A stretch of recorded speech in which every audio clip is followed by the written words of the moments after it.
From 1789 until 1947, our nation won some of its greatest military victories under the direction of a Secretary of War operating within a Department of War.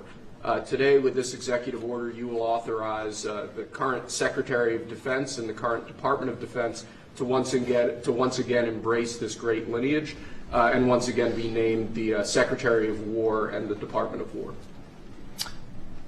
So this is something we thought long and hard about. We've been talking about it for months, Pete and I, and Dan. Dan came into the fold. By the way, a great general. He headed up the, I wouldn't call it an attack. I'd almost call that one maybe even more than an attack. What he did with Iran, you saw the success of that operation. It was perfect. In fact, this was sent to me by the great company that makes that particular B-2 bomber.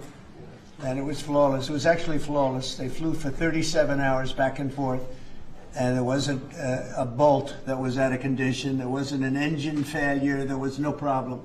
It was a perfect attack, and it knocked out any possible nuclear capability for Iran, which nobody wanted to see, and we weren't going to put up with.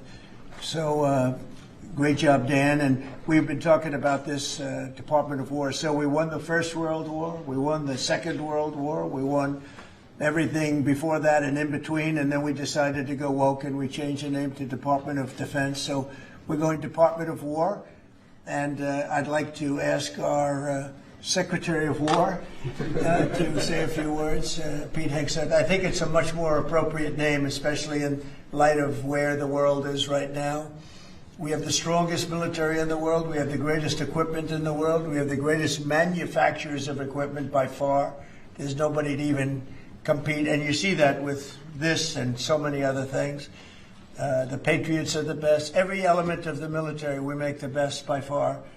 So, Pete, I'd like to ask you and maybe Dan Raisin-Cane to say a few words, please. Mr. President, thank you.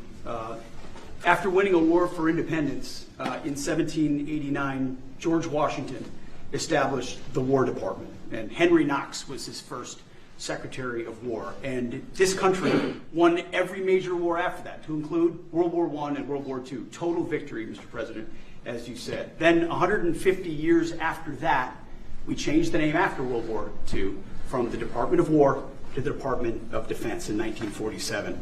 And as you pointed out, Mr. President, we haven't won a major war since, and that's not to disparage our warfighters, whether it's the Korean War, or the Vietnam War, or our generation of Iraq and Afghanistan. That's to recognize that this name change is not just about renaming